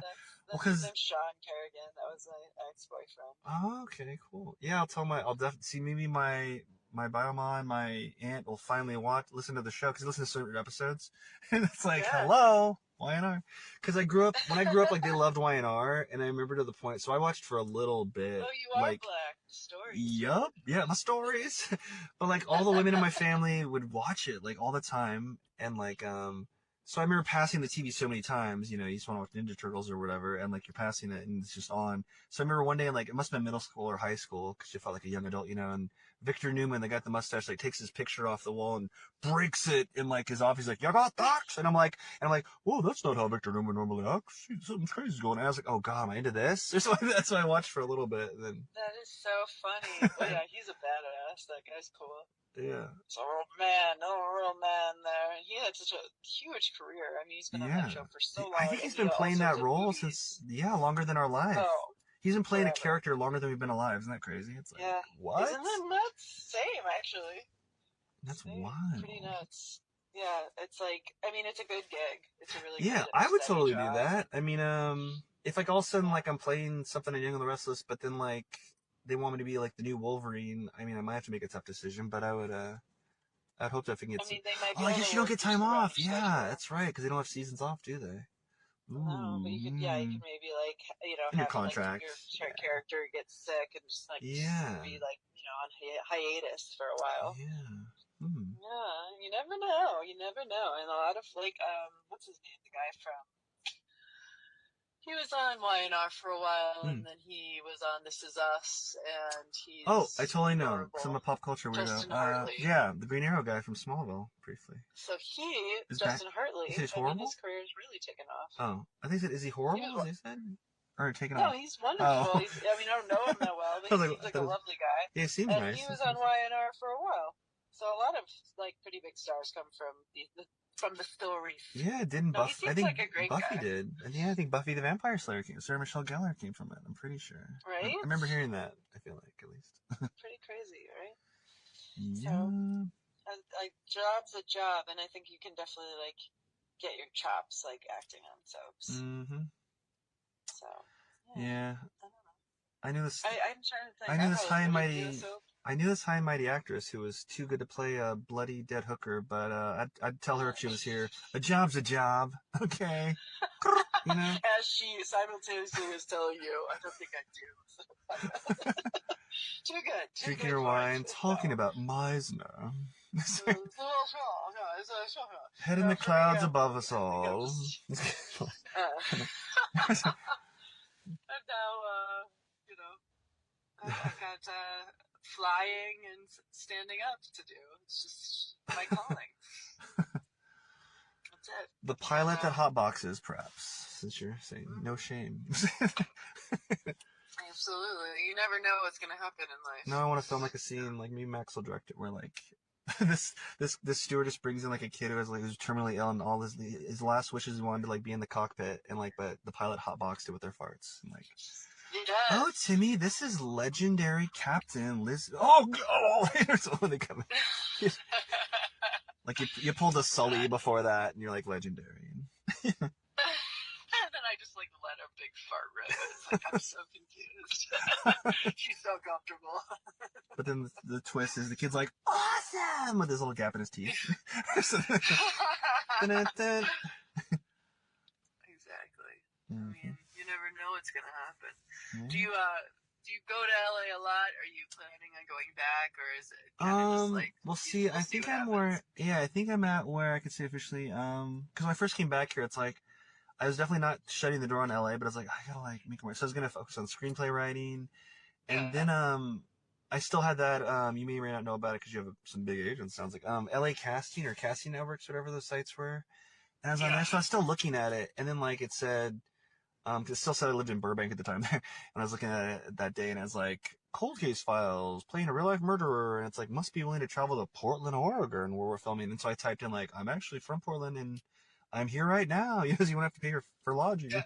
And so I did, like, a Skype interview before Skype was... Well, Skype was a thing, obviously. But before, like, COVID, Skype, I was like, ooh, Skype edition. And I booked it. And then they were shaving my beard and like this creepy mustache of this real life killer. And the makeup lady was like, you should act more here. And I was thinking like, well, yeah, probably. And at the time, I think Portlandia was Indian. They had Documentary Now, and Librarians was a show. I don't know if you heard of, but they used to have like two things going on at once for a while. But I think ever since COVID, maybe like it's more just indie with like a thing here and there. So. Yeah, that makes sense. I got those comps, but I've went to LA for a couple things, so yeah, I'm willing to go anywhere still, but Portland's home. Absolutely, yeah. I don't know was it an acting thing or I did that game show You Bet Your Life with Jay Leno, so I could say I did a Leno, but that's funny. That's funny, cool. Like flying me to Hollywood, and and they frown upon like actors, like so you say what your day gig is, and stuff like that. Yeah, so it's kind of funny, like I'm flying to Hollywood for Portland. Hey, Jerry. Yeah, like, on all those shows, that it's like reality. They're all actors, but they're like, I'm a dolphin enthusiast. Yeah. Sure. Whatever, Toots. But, yeah. You mentioned Triple H, like, 4 times throughout this conversation. Is that, like, someone you like... Or is that kind of what led you to the Max Landis stuff? Or yeah, no, literally, he was my favorite wrestler for sure. Like so literally, cool. So it's funny when I saw that. I rewatched that thing when you were coming on the show. I'm like, this is amazing. Some about Triple H because it wasn't called Triple H. It's called Wrestling is Wrestling. So all of a sudden he's talking all about Triple H's journey. I'm like, this is amazing. Yeah. Like, even for my cool. 20-something, that's because I remember in Hollywood they taught us at a party to not say your age, but I remember I got, like, for a 20-something birthday in LA, like, my girlfriend at the time got me the Triple H workout book. So it's kind of a joke, but I looked at it and I was like, oh, this workout. You're like, I like this guy, like, legit. Yeah. That's cool. Wait, well, I forget what the three H's stand for. Oh, it's his character Hunter Hearst Helmsley. And Yeah. No, he's a then really cool character. yeah, it's cool. Yeah, it's just so funny that Max picked him too. So, yeah, I mean, I think it's just such a rich, like, history that it's, like, interesting enough to make a little documentary well, about. to me, like, I remember he was my favorite because, like, he comes out and he does his pose and everything, spits the water and everything, but he comes out and he's silhouetted in the light, and he literally, I remember, had an epiphany, like, he looks just like, or he did, he literally looks just like Masters of the Universe action figure, they're that same mold, that over the top Arnold Schwarzenegger kind of body from the 90s or 80s or whatever. But it's like, what the hell? You can do that with your body? And so I started working out kind of, and there was this moment, I think it was showing like a previous, because it was all edited, and like when he comes to the ring and you think he's gonna sledgehammer Kurt Angle, who was like sleeping with his wife storyline wise, That's so funny. The boss I was know Kurt Angle's family members. Really? Like, that's so crazy. Yeah, it's like such a small world. Yes, wow. Okay, continue. Oh, so he goes to the ring and he thinks he's gonna sledgehammer him, and all the announcers like, don't you do it, you son of a bitch, has a family. And then all somebody sledgehammers Stone Cold, and I was like, whoa, blown away, because Stone Cold was just so popular. That's like, how do you do that? That's like you hitting God or Elvis. What the hell? But of course I was new to wrestling and watching it too. It's like, yeah. And then he said something in the mic like, it's me, Austin. It was me, you dumb son of a bitch. He did his little battle scream thing. But they added a little animal scream noise because it was like a previously, like, this happened last week, like, roar. And I remember like, okay, he's my favorite guy. So, like, I remember that moment. Triple H, he's your favorite. Yeah. I'm trying to think. I mean, I definitely love it's tough. There's a lot of cool wrestlers throughout history. Oh, yeah. I was pretty shocked to, the guy who he was on The Real World. He ended up being a pretty good wrestler. Oh, yeah. The Miz, right? The Miz, that's what he wanted to do. And yeah. He was this, like, kid who was, like, I remember watching him in The Real World as a kid, and he was like, I'm going to be a wrestler. And he seemed like, no way. I think that's it's great that you're a wrestling fan. It's a great douchebag. Okay, you're not The Rock. Yeah. And then, like, yeah. I'm trying to think. Why can't I think of his name? He's like the dark, scary one. The big, scary one. Who's the only one who can do Undertaker? Pile driver. Undertaker? Yes. Oh, yeah. Undertaker is amazing. And then Hulk Hogan, I had a whole weird, in Miami, of course, because everyone's in Miami at times in the early 2000s. I had a wasted conversation for 45 minutes. I talked to Hulk Hogan about what I couldn't tell you. Oh. My friend you can't remember you mean. Talking to Hulk Hogan about. I was like, I was talking to Hulk Hogan. But apparently, we're very chummy. Very cool. Oh, cool. He's nice. That's a weird brag. Awesome. That's definitely a weird flex. Me and Hulk, man. I don't know. But, I think the fact that I did studied and I did train to wrestle a little. So maybe we're talking about wrestling. We could have been talking about, like, dessert at dinner at that restaurant. I don't really know. That's funny. Was it just him there, or do you have, like, his wife or ex-wife, or... He was just there. He was just there. It was like this place called The Forge, and it was a place where a lot of people came. I met Michael Jordan there. Like on Sundays, it was called Soul Kitchen Sunday. It was always like a bunch of NFL players and very like fun, weird vibes. And there was a bunch of people who come in, just like a ton of famous people. And so thought that like that was why I was there, but that was always fun because it was like a cool atmosphere. And one of my best friends, she worked there, so it was just like everything was free. Oh, very cool. Yeah. Yeah, so why wouldn't I have fun with a bunch of like randoms, and get a little drunk and enjoy. That's so awesome. It was fun. It was really, I know. It's like I really feel like I don't like to party anymore because like it's like nothing like that anymore. Yeah, isn't it funny? Like kind of like we said, like where like the future was hoverboards, now it's the apocalypse, and it's like, yeah, you want to be young forever, but it's almost like you don't even want to say you're too young. So it's like, I don't know. Like someone. I think I'd move to the next phase, or I mean, I want to stay young looking and vital forever, but it's like. Yeah. I don't know. I think, they said like for years, like what, 40 is the new 20 or 30 is the new whatever. Like I think at some point, like 30 will just be the cool age to be forever, maybe, or something like that. Cause it's like, you remember before the internet and like, and you're more real or, Yeah. Well, there's this one thing that like a lot of like, the new slang is also weird, Oh and my I don't know if god. that's I like love every keeping up with it generation or gone. trying, but it's so insane now, yeah. Dude, like, For real, okay, bussin', deadass, what else? yeah, cringy, Cringe, like, yeah. Or, the ate thing. You really thought you ate, but slay. you starving. Yeah.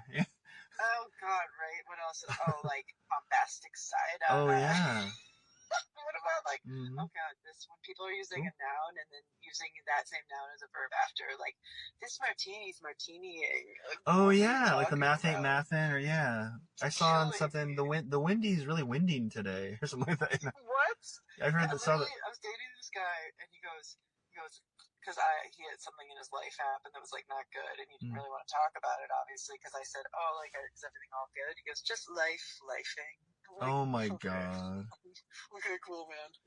Oh. We did not say anything. It's So just, it's almost scary in a weird way. I mean, I feel I like, don't, to use their I don't term, I like feel that like song. even the kids, I think even the kids are thinking it's cringy, like, in a weird way. You know what I mean? Like, Yeah, it almost makes you wonder because it's coming out so fast. Like, where is all the slang coming from? Like, before it seemed like it was a slow burn. Like, maybe something was popular in California, and then it reached Portland, or this or that, or, like, I yeah, don't it's hard to know. When we were say. little That's a kids, like, great someone said, question. this is bitchin'. Like, where did that probably came from somewhere slowly. But now it's just like, this is too many weird, insane things just popping up. You know what I mean? I Like, know. Whoever they're modeling that face after, it must be yeah, her. No, like I just think there's this internet swirl that like just like I dwarfs guess. people into this, Yeah. next level. I think it's all because of the internet. Hmm. But yeah, you're right. Like I think It's like so slang probably used to rapid. be more regional, right? Like Yeah. back in the day. I'm sure like things I said like growing up in Chicago was a lot different than like people growing up in Portland. So 2000 and late. Yeah. I remember, yeah, right. But I do remember back in the day, it was Mm. saying like, I can't even say it. I feel like I'm like can't even say it right now. But like saying stuff like retarded and stuff like that's just what we said. Yeah. Like Oh that's no. just like Yeah. being silly, you know. You can't say Like are retarded being or silly. gay, and again, not meaning that Yeah, those actual things. People, sorry. yeah. Yeah. I remember my brother made up this weird, like, he was, like a skater boy with his friends, and they would walk around, just because kids are weird, and he was like, fresh, fresh, fresh, fresh, bro, bro, bro, bro, bro, bro, bro, bro, me, me, me, me, brick, brick, brick, brick. And I used to, as like a 6-year-old, That walk around almost saying sounds that. familiar. Yeah. Yeah, my brother, my mom was like, do you know what you're saying, Lissy? I had like no idea. I don't know. People say like, or maybe this is old now. Like, cool, cool, cool, cool, cool. They say cool a bunch really fast.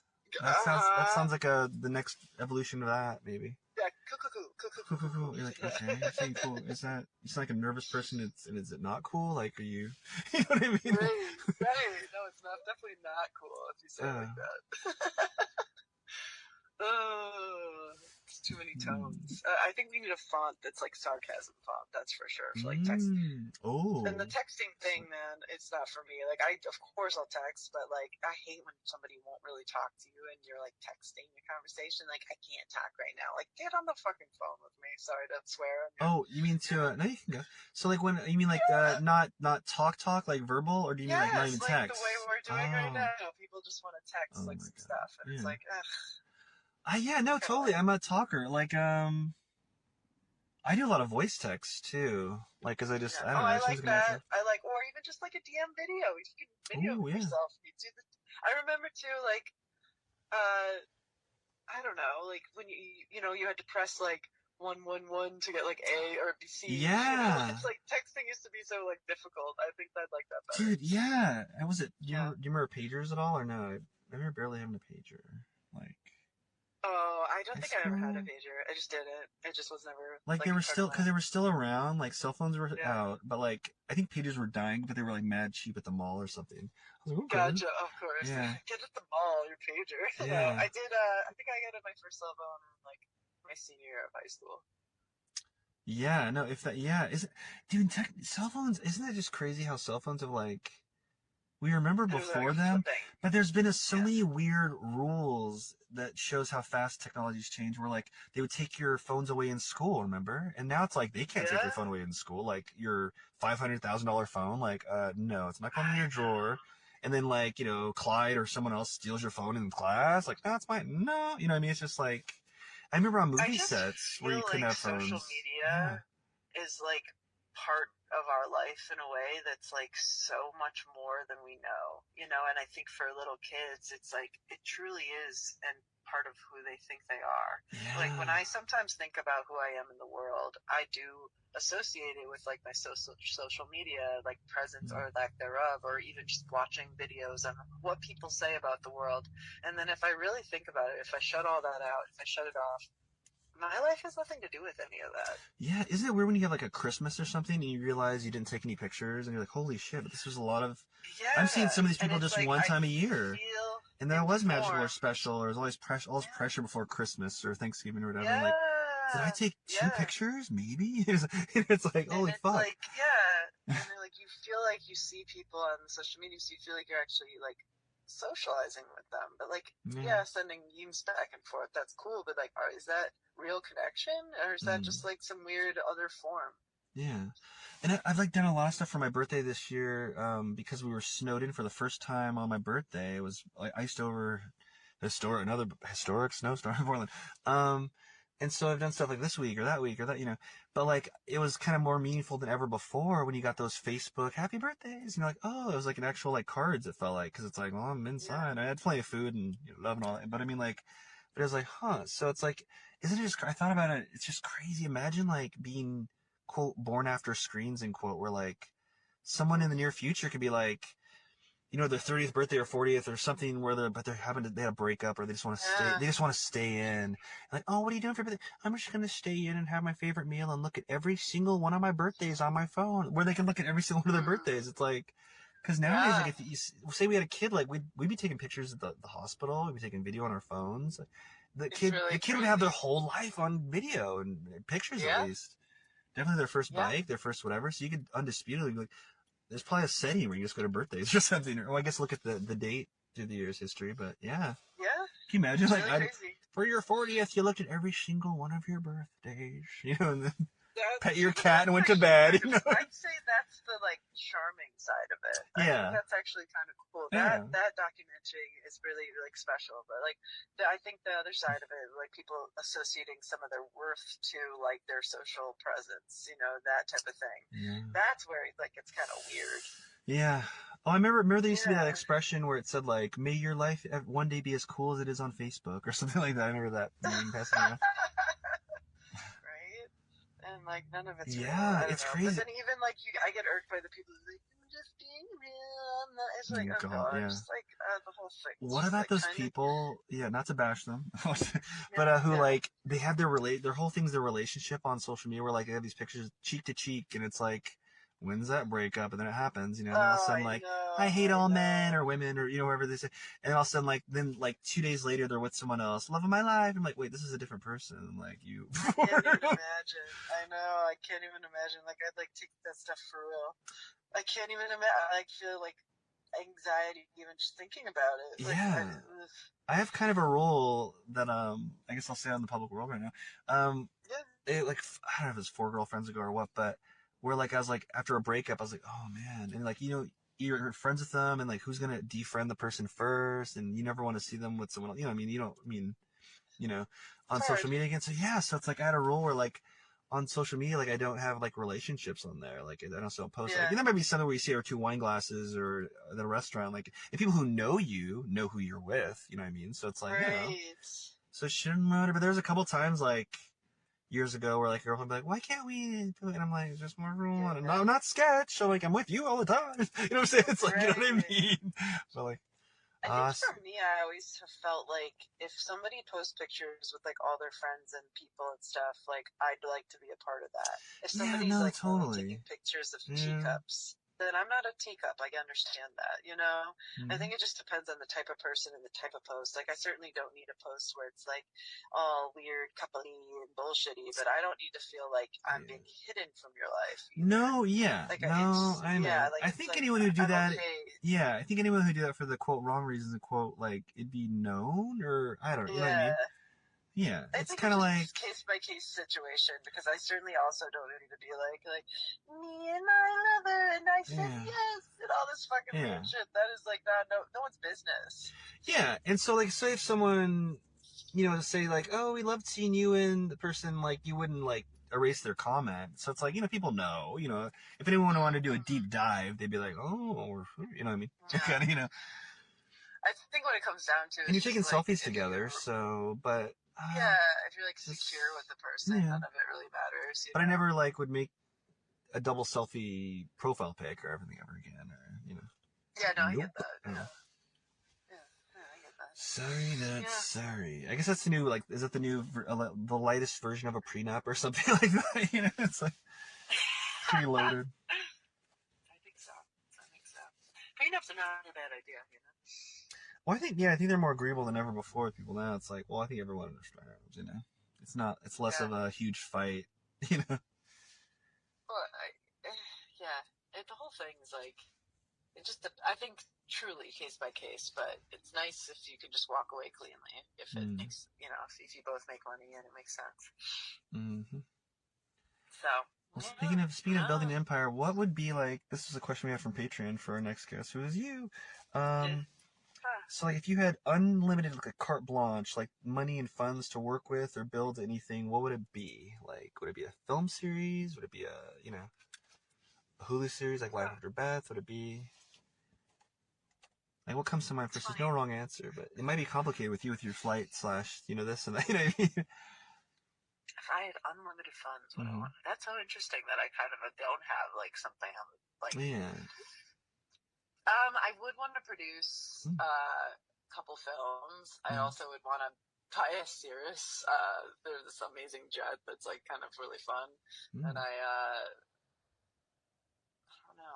I mean, I'd want to like help some people in some way that I know. Like I don't know, like unlimited funds. Yeah, like I definitely would love to produce some stuff. I'd love to be in it. Like, not even as a lead, but just, like, really produce some like, fun, you have the control, it's your project, like, oh, okay, cool. Yeah, I have a couple scripts I've read that I'm like, oh, I'd love to make that, it would be so cool. Yeah. And, I mean, I'd love to, I don't know, it would be cool to produce a comedy show where I bring comics I love, and then I'm on the show with them. Like a sketch show, or... Well, like, okay, for example, Shaquille O'Neal, he's not a comic, but he, like, did, like, Shaq Presents, like, these different comics. And then it was, like, a show on, like, I forgot what, network, but it was a network show that he presented the comics, and he got to kind of be a part of it. So would you be, like, an MC bringing them out, kind of, or, like, the opening act for them? He was just, like, producing the show, okay. Brought the comics together, and so it was Shaq Presents. So a lot of people do stuff like that.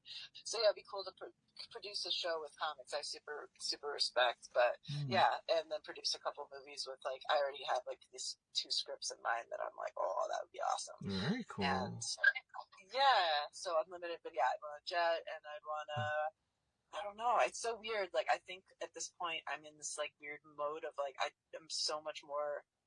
Like goal-oriented, where I want to be proud of myself, so unlimited funds might not actually even make me happy. No, yeah.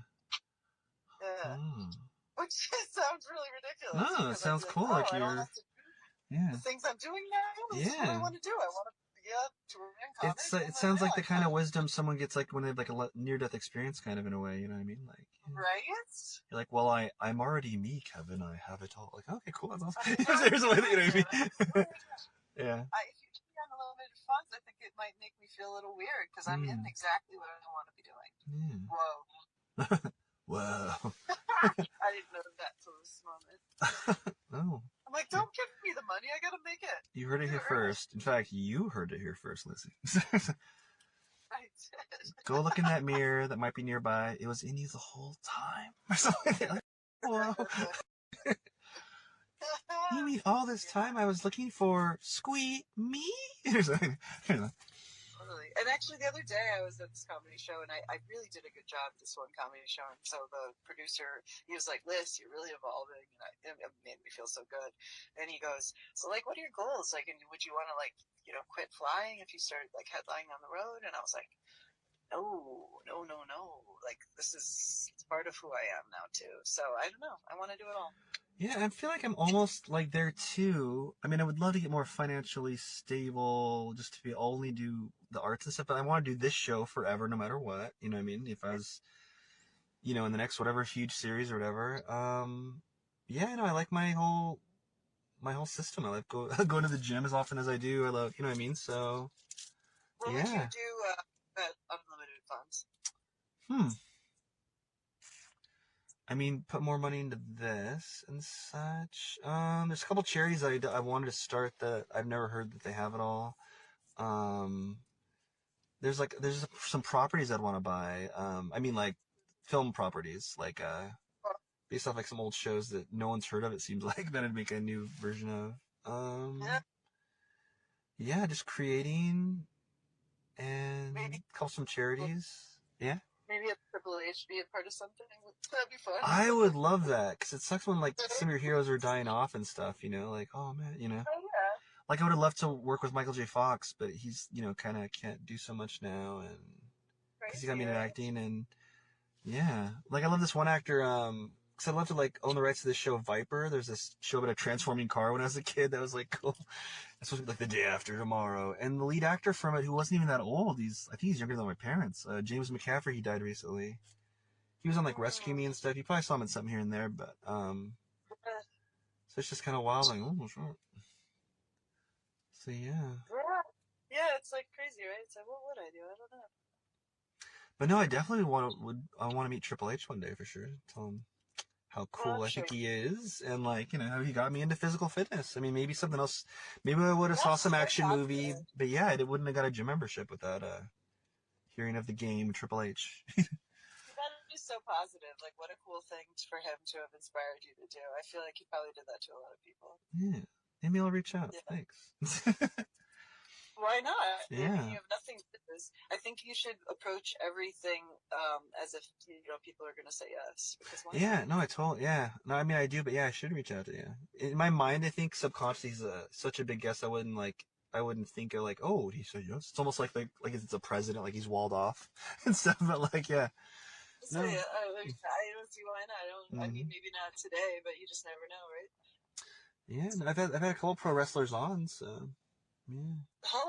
Hello. Like one of the most recent ones, the legendary lifeguard. He was like good friends with the Ultimate Warrior and stuff. So maybe name drop them and you and the project you did. Maybe he'll be like, oh yeah. Yeah, I mean, you just never know. Who was that guy with the sock puppet on his hand? I like to. Mick Foley. Yeah. Some fucking Mankind. Oh yeah. His teeth is. Yeah, where his tooth came out his nose, I want to say, and part of his ear. I mean, that guy took a beating. Yeah. Oh. Nuts. I remember when I was the most into pro wrestling, watching it and talking about it all the time. Someone was like, "Why don't you go and do it?" And I was like, "Because I don't want to die." Because it's like it's. Well, I remember honestly, like I felt as though I could really do it. It was funny. I love doing stunts and stuff, but yeah, pro wrestling on the regular. Oof. No, I mean, my hat's off to him for sure. When I say that, I didn't want to be 45 and have my body wrecked. Yeah, totally. Yeah, Triple H had his quadricep break in the middle of a match. Remember? Yeah, I really love it. Yeah, it's like oof. And I certainly didn't. Like, I just was like, I don't see this as... I'd have to get big, fake boobs, because they all have them, And nowadays, you might not have to. Yeah. No, wasn't going to be me.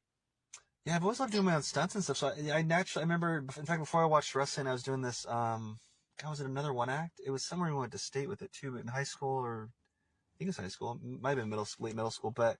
In this scene, like, I'm talking to a guy, and he's like, we have a chair set up. He's allegedly in a car, and he rolls his window down allegedly in the scene. And then he shoots me at the end of it. And I just remember naturally, like, the first time we did it, like, performing it, like, on stage or behind the scenes, wherever it was in a theater class. Like, I just instinctively jumped off my feet and landed on my back. Like they teach you in those wrestling videos in the school. I'm sure you probably did, yeah. Because I've never seen, like, Tough Enough or whatever, those little videos where they teach them, and they're like, tuck your neck. And I kind of did that instinctively before I ever watched wrestling.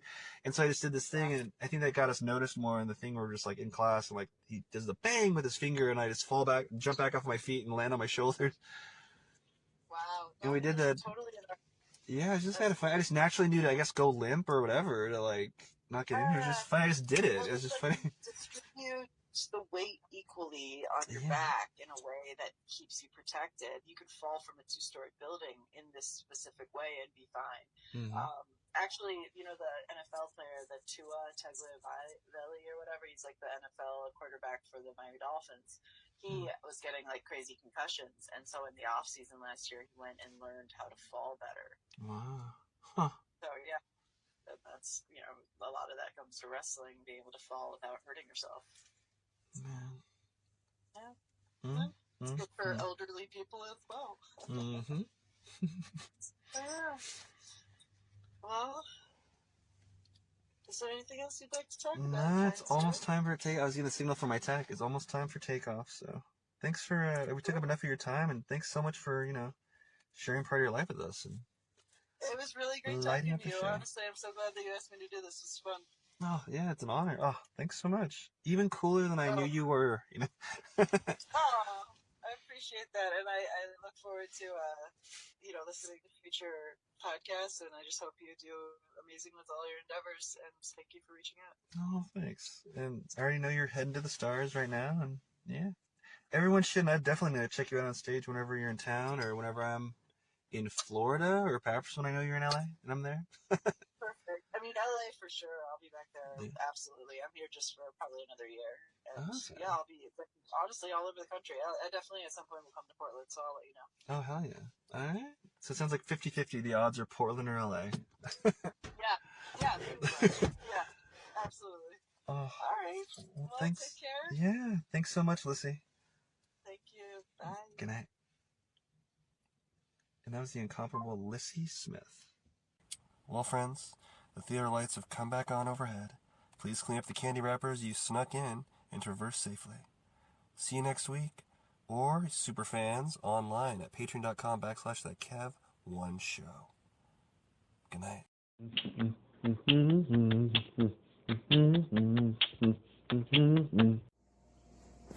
This portion of That Kev 1 Show is supported by Bohemian Dream Gifts, made with organic and natural oils that nourish and hydrate your skin. Man, I don't know if it's the weather outside or the gym that was killing my skin, because my right elbow on the, it itched like the Dickens, like I was becoming like the lizard from Marvel Comics. I think it's that machine where you put your elbow in and do the lifts, for the bicep. But I was itching my skin like crazy during, well, I won't say who because I don't want them associated with rough skin, with one of our guests here in the near future here. But my right elbow was getting ashy and coming up, getting red and irritated. Anyway, I used some of the promotional cookie dough body oil from Bohemian Dream Gifts that they gave us, and my skin, I'm not kidding, came back. I can vouch for that one. The cookie dough oil body oil, the cookie dough body oil brought my skin back to life like an Evanescence song. I'm not kidding. My skin is smooth and happy again. 100%. You can buy cookie dough oil on Etsy at the Bohemian Dream Gifts shop. Check out their other stuff as well, but that's one that I swear by now. And as soon as my promotional one runs out, I'm going to order some myself. So go to Etsy and visit the Bohemian Dream Gifts shop today.